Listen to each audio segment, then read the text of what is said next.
First, I'd like to thank our committee sponsors for supporting the AA Austin COTE. So we have Indoor Weather Professionals, Pilgrim Building Company, and Hill and Wilkinson General Contractors. Now,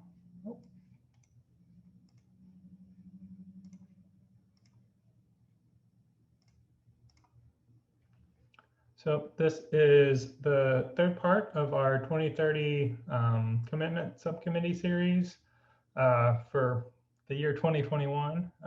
We've had our introduction and firm roundtable, our sustainability action plans and goal setting sessions, and you can find recordings of those on the AA Austin website if you go to the COTE page.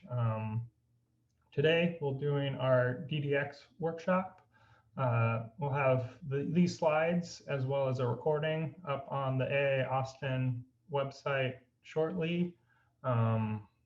Just to kind of give a overview of how this will go, I'll go through kind of these slides and it'll kind of walk through the process of inputting data onto the DDx, and then also do kind of a live tutorial with just a fake project that we make up just to kind of show all the features kind of as they're working through.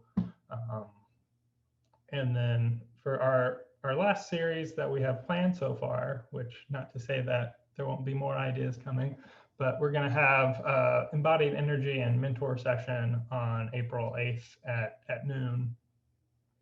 If you have any questions, feel free to write them in the chat as we're going or save them till the end and we'll do a little question and answer session. Yeah, so let's get started. So here are the learning objectives for today. We're going to kind of look at the interface and features of the design data exchange, show you how to use the DDx, to define project performance goals, and also be able to evaluate your firm portfolio using the DDx. One of the kind of features, if you do kind of use it to kind of input all your projects, is it could start to be used as a database for your firm if you don't have something already kind of set up. Just some kind of overview of the 2030 commitment. So in 2006, Architecture 2030 publishes the 2030 challenge. 3 years later, the AA establishes the 2030 commitment, which is for net zero operational energy by 2030. And then just a year and 9 months ago now, AI National passed the resolution on climate change, which is kind of a standard for near zero net carbon practice to support health, safety, and welfare. So as kind of part of the suite of tools that the AI National is kind of using, the DDx is part of that to kind of provide tools to support the new climate change resolution and the amendment to the AI Code of Ethics. So during the 2030 commitment gives your firm access to the design data exchange, the DDx. It was recently upgraded, I'd say. I never used the past kind of version, but this new one is pretty intuitive. On the DDx, you'll submit the 2030 commitment letter. You also find a form letter that you can have your firm leaders sign. You'll upload your sustainability action plan, and you can also find examples of the sustainability action plan on the DDx. And you'll submit project data.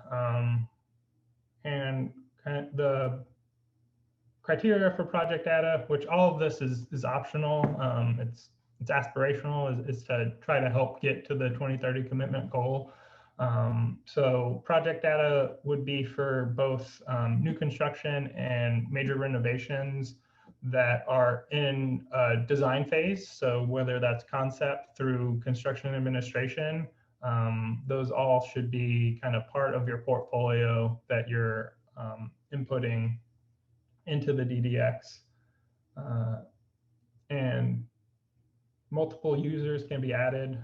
So you can have administrators, users, and viewers. So I think a previous feature was basically one point person would be using the DDx. With the new, you can start to have collaborators on your projects. So it's not just one point person.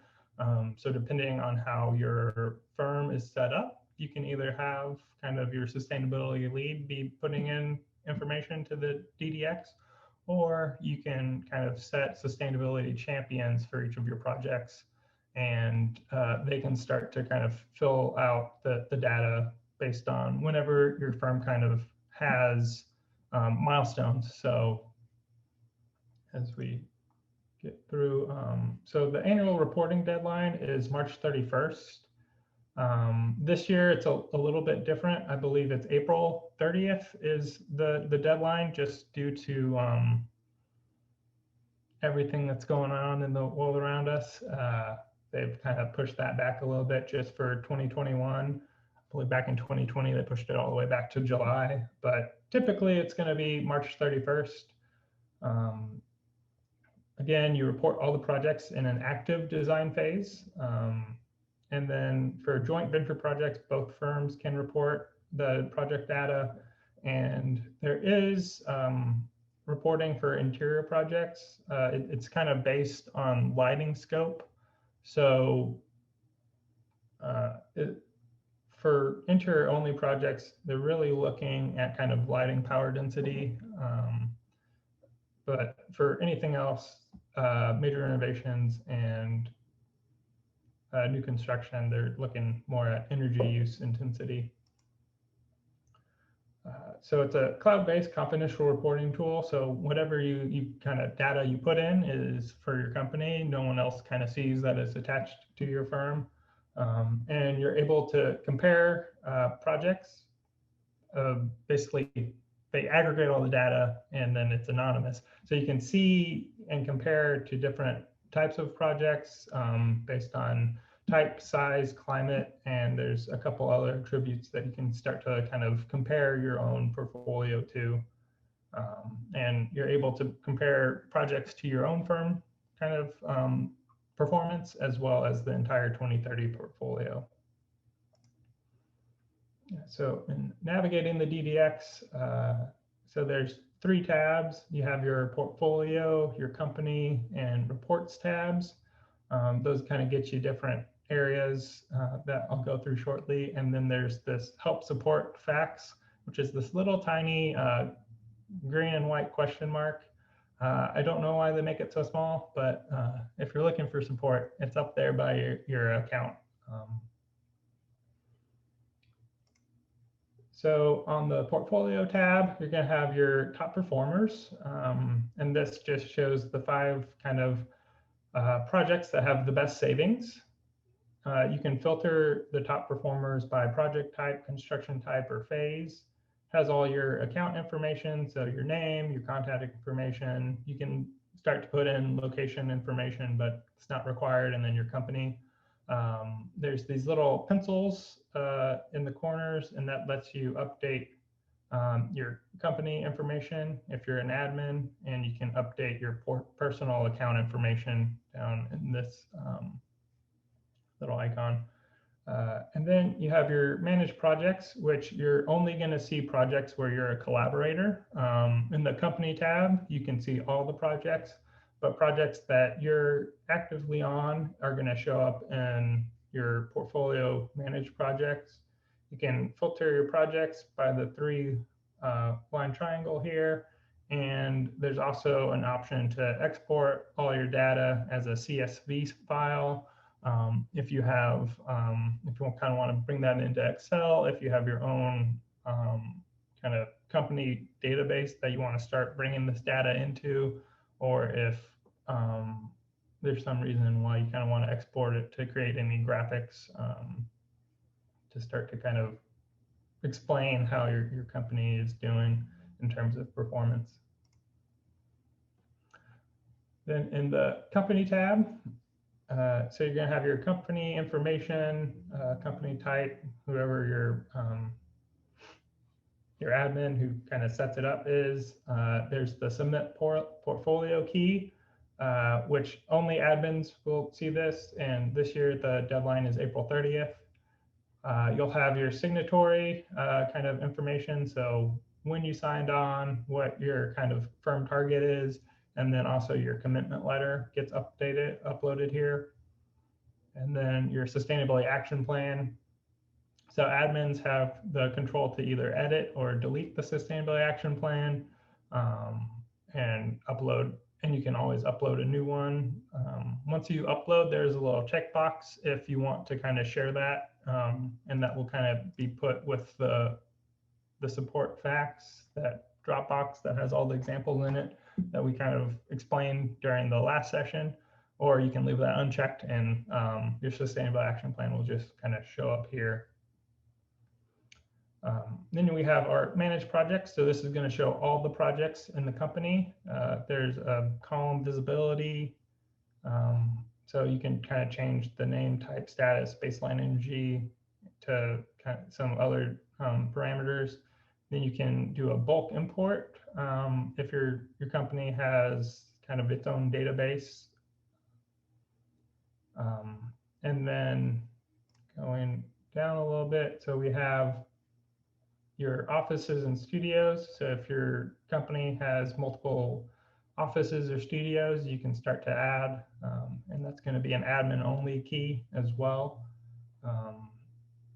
And then you have your employees, so you can add employees so that they have access to the DDx, so they can kind of start seeing the project performance. And with these 3 dots here on the right side, you're able to either resend an invitation or delete that employee just from DDx, not actually, yeah. And then in the reports tab, so you can choose a date range for where you want to see kind of your data. And then if you have multiple offices, you can choose an office location. Otherwise, it's going to be for your all offices within your firm. Which if you have only one office, you can just kind of leave that unchecked. And then you start to see some of these graphs. So there's your predicted EUI reduction. So it gives you your gross square footage and how many projects are meeting that target and the percent meeting the target. Then it has kind of a circle chart that shows, or donut chart that shows how much square footage you have modeled with an energy model and how much is not modeled. So we don't have a whole lot of square footage modeled, but we want to see this kind of get bigger because part of kind of the data you put in can either be through code compliance, which is just going to give you a fixed number. Whereas if you have an energy model, you're going to be able to dial that in a little bit more. And we have our predicted lighting power density reduction, and that's going to be for interiors only projects. We don't have any of those on the DDx at the moment, so it's at 0. And then there's some embodied carbon that they started to put in. So you can start to have embodied carbon reported, design emissions intensity reported, and total annual design emissions. And so that will start to kind of fill out if you're starting to look at embodied carbon as well. So there's 3 different ways that you input data. So there's direct input, which that's going to be the tutorial today. It's great for smaller portfolios that have kind of less projects, or that you kind of empower your project team to really take that and input the data and kind of see how their design decisions are impacting the performance of their projects. And it allows a higher degree of control just because you're manually putting in all the different fields. There's a bulk upload, which you import your in-house database. The inputs are limited. So basically you're going to be looking at name of project, location, kind of all the big fields that we're going to kind of be going through today. And then there's some optional, but any of the optional fields you'd have to input manually after you do your bulk upload anyway. But this is a quick way to upload many projects. I will say with the bulk upload, probably want to go back in and check that everything's been uploaded correctly. And then there's also energy model software that can automatically upload. There's, I believe, 6 or 7 right now that have that ability. There's a little tutorial in the support section that lets you know how to do that. But this is only applicable for firms that really energy model regularly. I guess if you're kind of using that software already, it makes sense that you can just input from that software and get going. So here's kind of the walking you through, and then I'll do kind of a live kind of walkthrough as well. So you're going to create your project. So you can either do this through the portfolio and their company tab. I'm just showing the portfolio tab here. So you'll click create project under manage projects, and then you'll start to put in basic information, which is the step 1. So basic information is going to be project name, project status, whether it's active, on hold, canceled, or completed. We'll have the project type, so whether that's new construction, major renovation, or interior only. You have your construction type, which studio it is, the country, the postal code. So the postal code is linked with the climate zone. So once you put in your postal code, it will automatically put in the climate zone. For a couple counties in Texas, I know that their climate zone is different, or not counties, some cities. So depending on what city you are working in, you might have to adjust that after you put in the postal code. And then you have your project city, project state, and then units. So either inch, pound, or scientific. So project types are either residential or non-residential. It just allows them to break it up. And these are going to use PEUI, and it uses the 2003 CBCS database to define the baseline for each use type. And PEUI is measured in kBTUs per square foot per year. And interiors only projects, we're going to use predicted, not predicated, predicted lighting power density for the project, and it's based on ASHRAE 90.1 2007 baseline, and it's measured in watts per square foot. So after that page, you go to step 2, which is inputting extended project information. So your estimated occupancy date, your energy use or energy code used, and this is going to give you basically, if you're not using an energy model, the energy code used will give you a percentage reduction that just defaults based on kind of their calculations on what that reduction is versus the 2003 baseline. And then there's some optional fields. Their daily average occupants, estimated cost. You can, if you're kind of using this as your project or your company database, you could start to kind of put those in, and you can start to really be able to sort by construction costs and see kind of how your projects are performing based on maybe how expensive or inexpensive they are. And then you're going to configure your use types. So there's a little tiny plus on the right side of the screen. You're going to hit that to add use types, and this is basically going to be your occupancies. And you'll define that by area, and it will give you a baseline. And then once you put that in, your energy baseline will autofill. So you can either use so this is based on the CBCS baseline, or you can use a custom baseline. So if your firm is pretty advanced and they have their own baselines that they're kind of working against maybe their own projects instead of the 2003 data, you could start to kind of put in your own baseline there, and then it will do a percent reduction off of that baseline. The next page is to set a target. So you can either use the default target, which is the 2030 challenge reduction, which is 80% energy savings in 2021. That's going to jump up to 85% in a couple years, and then or you can set a unique target. So the recommendation is to just use the default, but if your firm has its own unique target, you can use a custom target. And as you're kind of looking through that, you'll see that there's a couple comparisons you can make. So you can check against different project use types and also check against different climate zones. So you can kind of really focus that in on your own climate zone. And then this box and whiskers chart will update.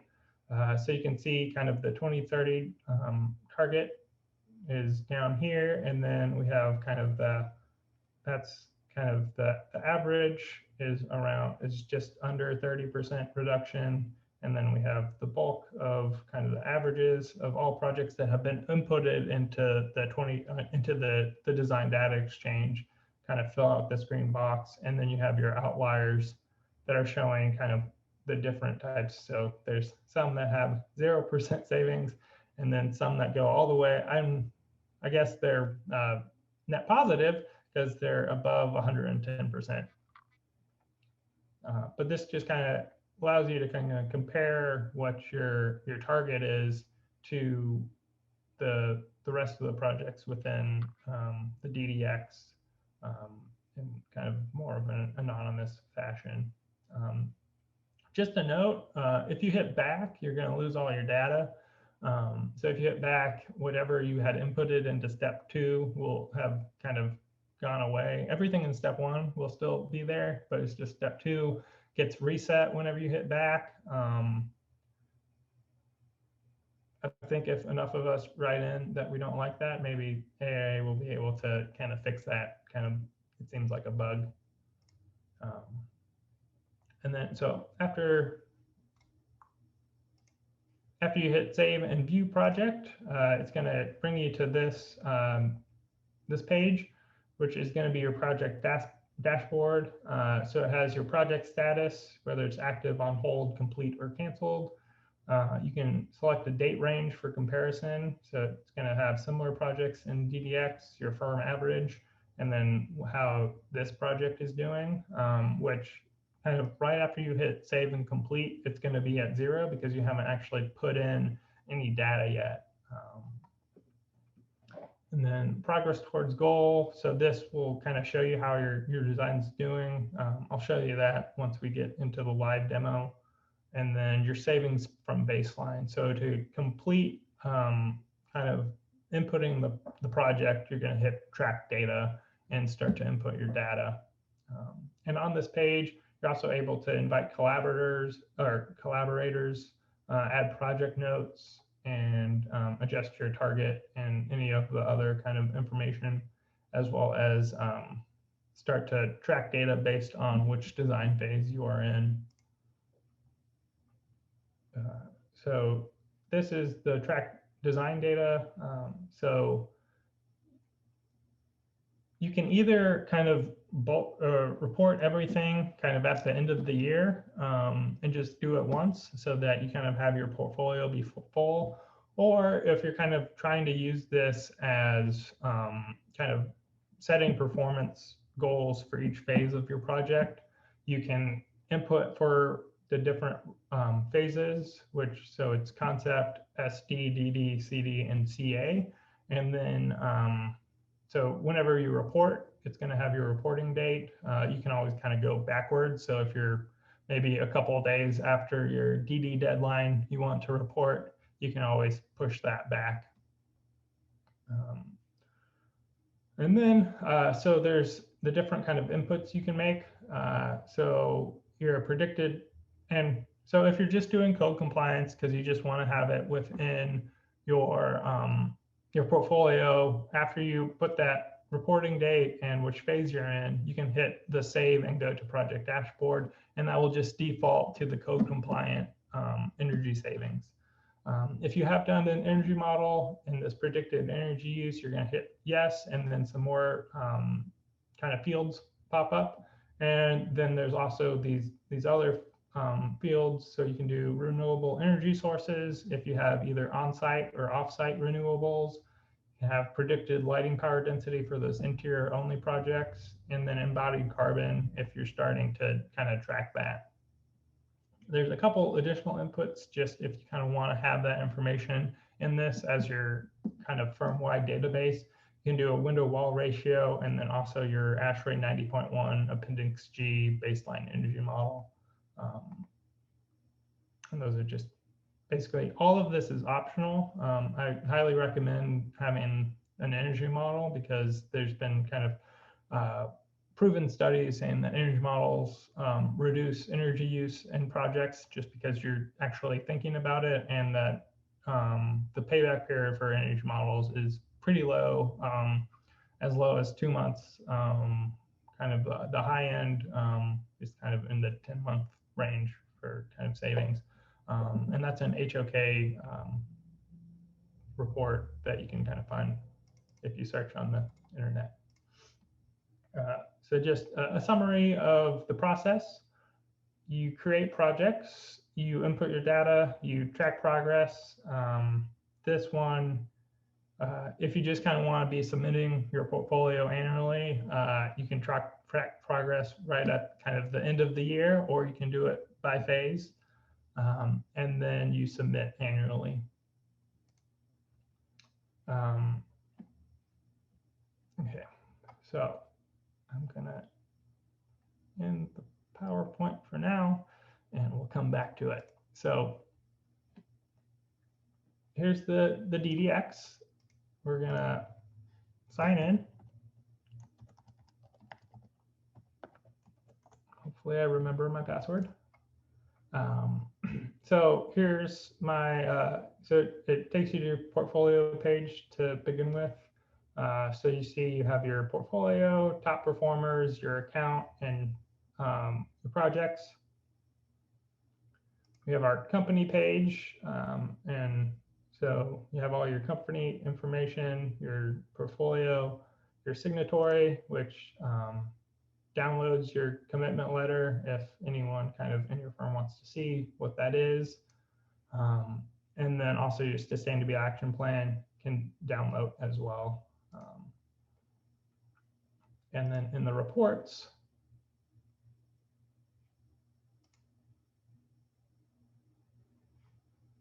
I don't know why it's not letting me go to reports.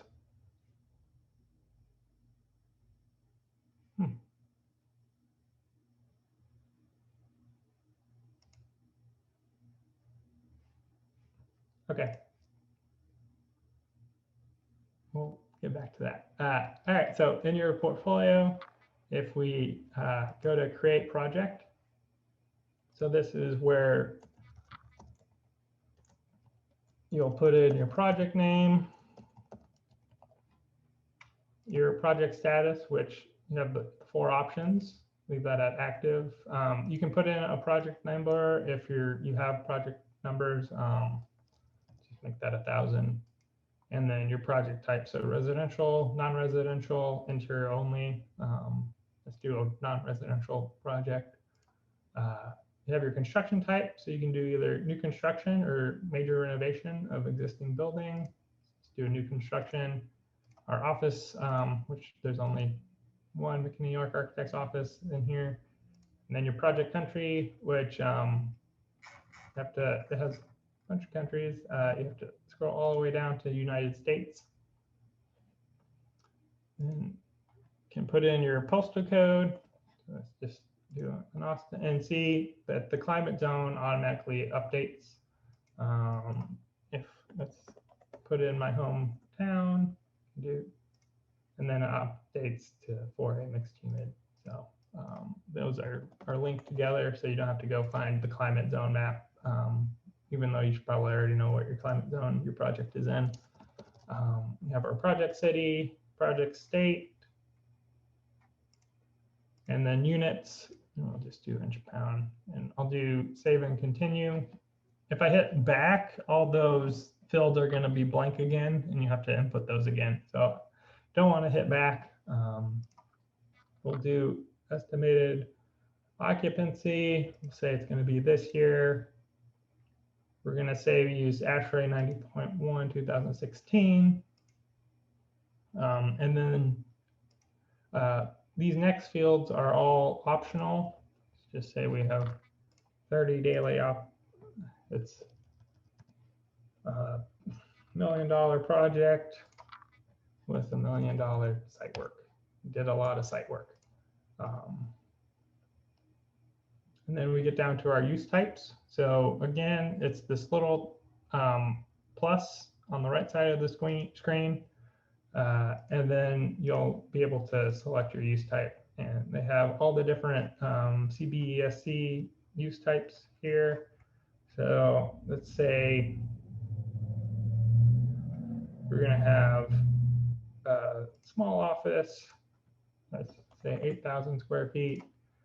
And once I put in that 8,000 square feet, it's going to give me a baseline using the 2030 zero tool, and then a 2030 target. And the zero tool is based off of the CBESC 2003 data. And then if I have a mixed use project, I'm going to hit the plus a couple more times. Let's say we have a restaurant as well, a 1,000 square foot restaurant. It's going to start to put that 2030 target in. And then it'll also be a library. We'll have a 5,000 square foot library. And then from that, you're going to have your energy baseline, or you can use a custom, which you can either put in what your source is and then your baseline EUI. I'm just going to use the default energy baseline and save and continue. So from here, I either pick the kind of default 2030 target challenge, or I can put in my own. So if I do my own, let's say we're not as ambitious, I can confirm 20, and that's going to tell me what my energy savings is at 76%. I can cancel that and just use the default target. And then down here, we're going to start seeing these box and whiskers charts.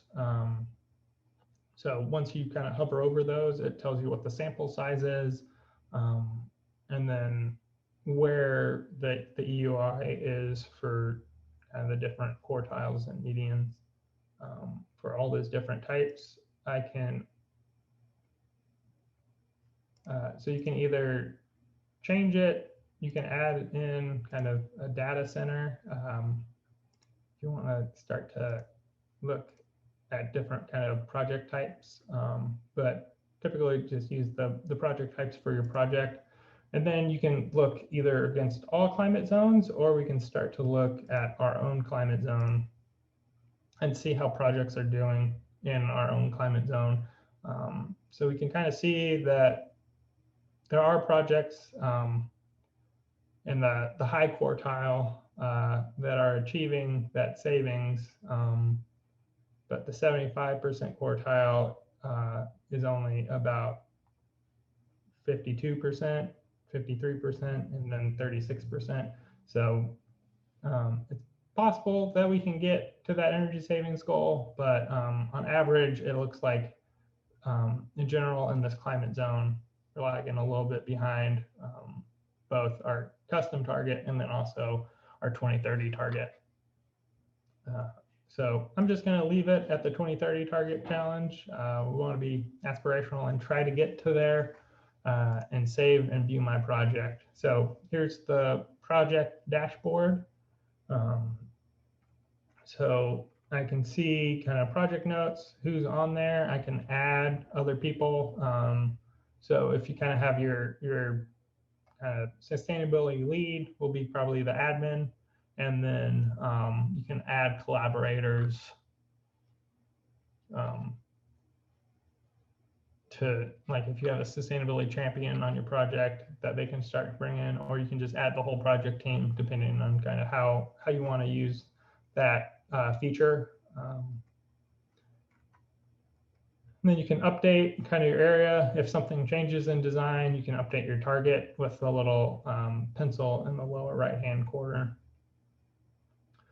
If I click track data, let's just say in schematic design, and we did that last Tuesday. If I don't input anything else and just save and go to dashboard, it's going to default to the 50% savings that ASHRAE 90.1 2016 gets us from the 2003 baseline. So right now I can see that we're 50% baseline. Similar projects are at 44% that were inputted into the DDx. Our firm average is 48%. We're doing just slightly better than that, 50%. And that's just using kind of code compliance baseline. If I want to update, so let's say between schematic design and design development, we did an energy model. I'll click yes on that. So you get to choose which energy modeling tool you used. We're using Insight, so I'll put Insight. We did it ourselves. You can kind of select the other teams if you have a third-party consultants doing your energy modeling. And then energy model cost for the phase. That's an optional field if you want to start to put that in to kind of build out your database. And then you can put your predicted EUI, which I'm just going to say we got to 20. And then if you start to kind of click yes on these other ones, you can start to put in your fuel source and units. Same with renewable energy. You can start to select which different types you are able to use on-site or off-site, and start to put in your kind of how those fields were used. But we don't have any lighting. So this is for interiors only projects, or if you happen to know this for your project, your new construction projects anyway, you can start to put that in. And then embodied carbon. So you can choose your embodied carbon modeling tool, which version it was, what your predicted embodied carbon was, the time frame, and then what its scopes were used, and if you included biogenic carbon or not, which we'll have a little primer on embodied carbon for our next section. So I'm just going to leave that at no, and then you can put in your window wall just to get that information in. Oh, that was needed. So I have that 20%, save and go to project dashboard. Now I can see I'm up to a 76% savings from baseline. So from our week and a half, we went from 50% at schematic design all the way up to design development.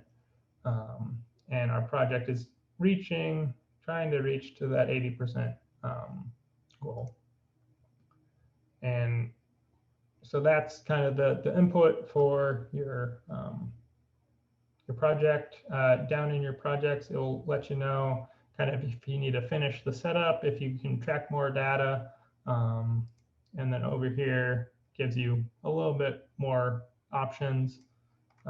So if I go to this one, I have our different phases, and you can see in this line chart that how we've been doing, kind of trying to get to that savings baseline.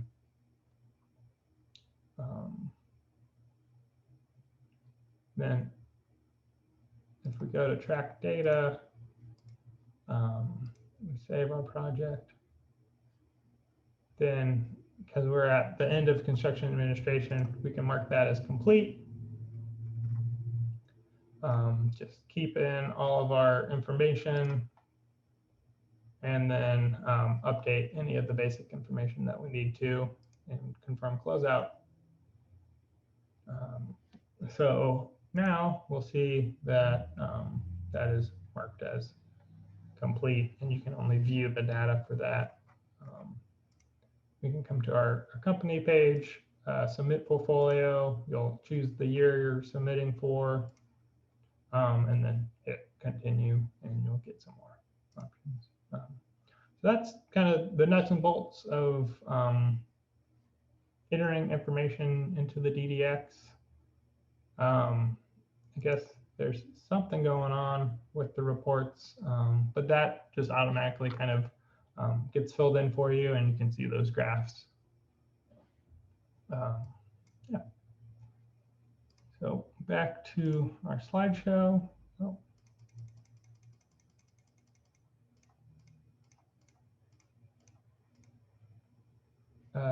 So kind of why would you be doing this?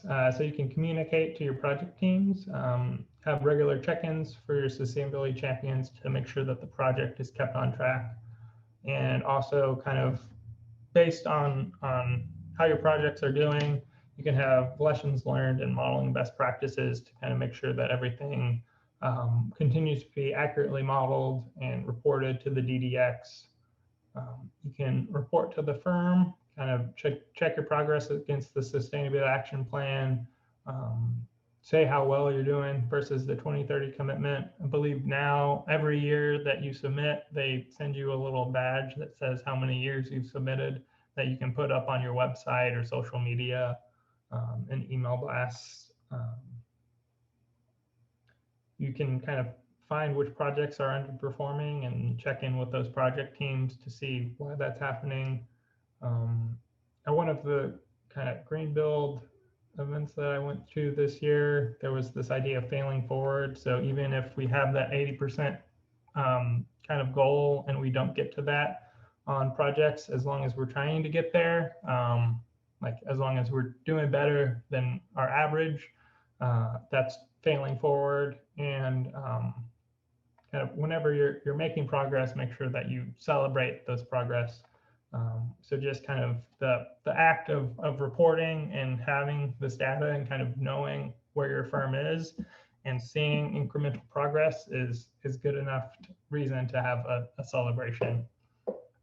And then you can also use kind of that data that you have for marketing on your website, social media, email blasts, be able to say what type of savings you've had, and proposals and RFQs, and kind of boost whatever kind of performance claims you've been making in those proposals. So in terms of energy modeling tools, so this is a list of which ones are kind of identified on the DDx. The ones that have the star next to them are able to directly input into the DDx. Last I checked, Insight did not have that capability, even though it says it does. But we haven't tried that too much, as we're just kind of ramping up how we're really inputting our data into the DDx. And just a couple of resources. So there's the AIA 2030 Commitment by Numbers report for each of the years since 2010, I believe. And kind of once this slide deck goes out, these are live links, so you can look up those reports, as well as an AIA 2030 firm directory that shows all the firms that have been signed on, when they've been signed on, and how many years they've been reporting. And then there's a couple of graphics inspirations.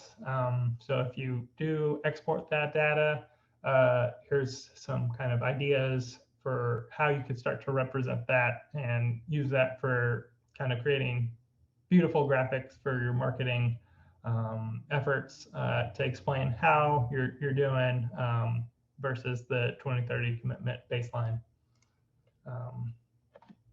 So that brings us to the question and answer section.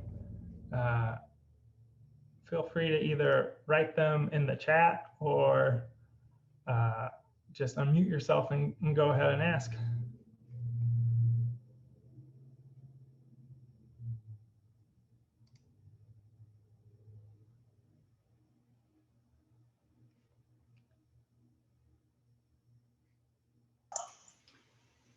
Josh, can you talk about how long it takes, or like what, I mean, obviously you went through the demonstration pretty quickly, but what, if you're doing this like for multiple projects to meet the deadline, what has your experience been with sort of the reporting time that you spend? Yeah, so kind of the average is around 10 to 30 minutes per project. If the project's already kind of set up, then it's going to take even less time, because you're really just updating that data, however the either predicted energy use from your energy model is, or if you're just doing code compliant, you're just kind of updating it based on the phase. But I think actually in the DDx is probably going to take about 10 minutes finding kind of all your information. So let's say it's your sustainability lead doing it. It's going to take a little bit of time to kind of get the square footage, the different use types. Whereas if it's someone on the project team that's better acquainted with the project, they're going to have a better understanding of kind of what that square footage is.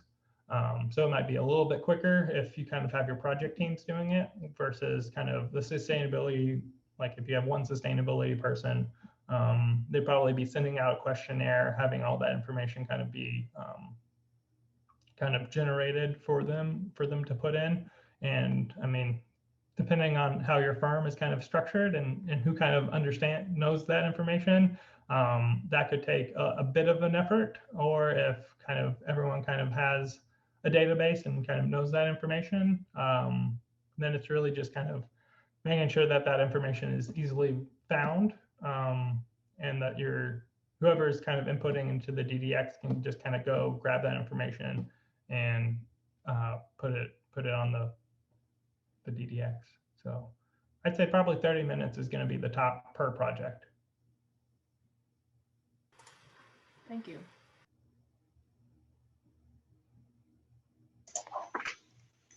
Hey, Josh.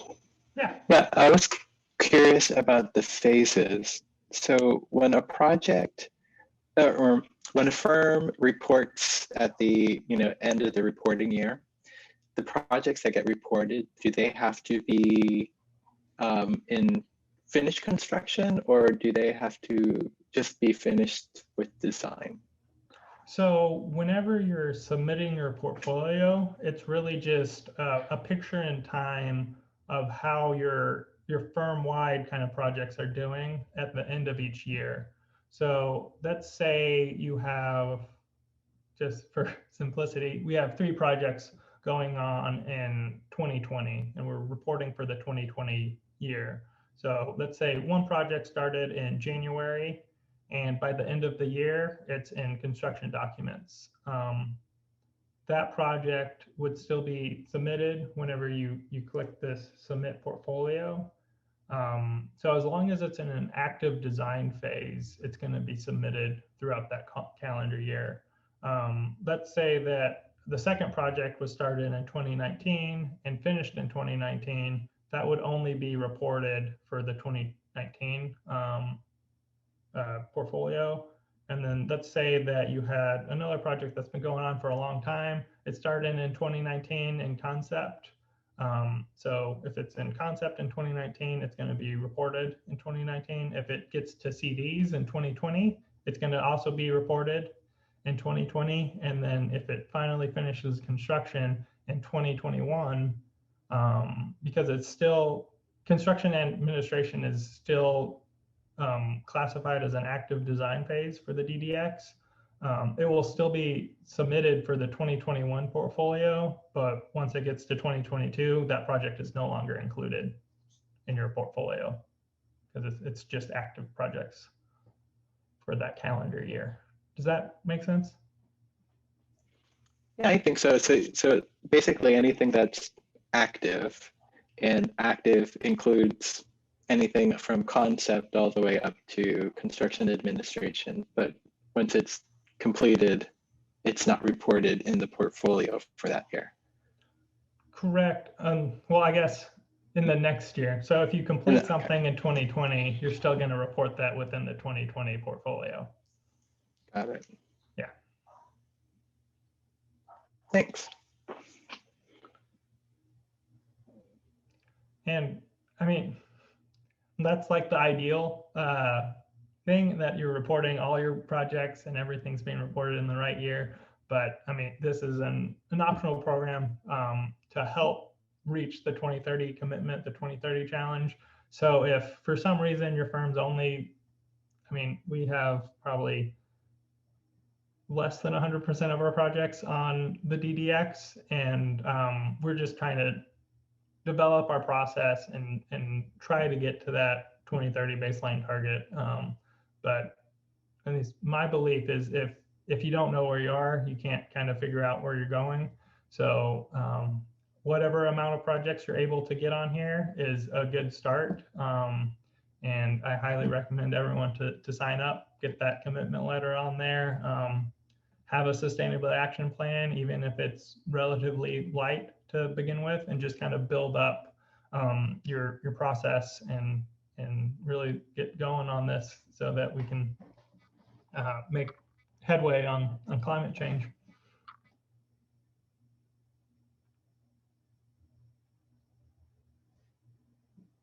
I like to think of this more as a carrot than stick.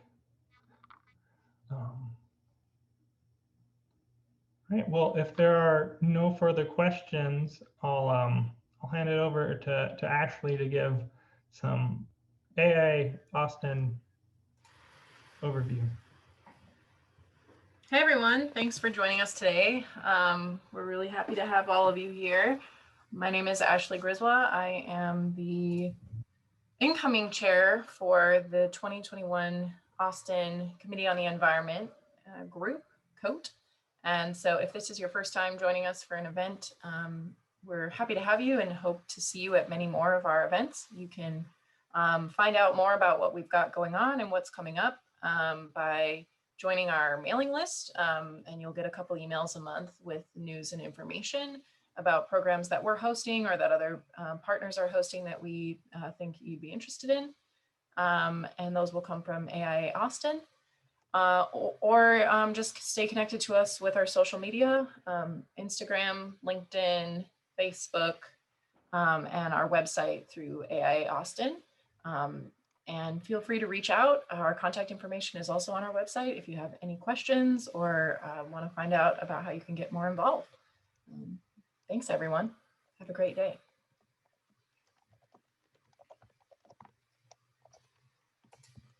I just posted the link for where the slide deck will be available. Wonderful. Thanks, Josh. Yes, good point. So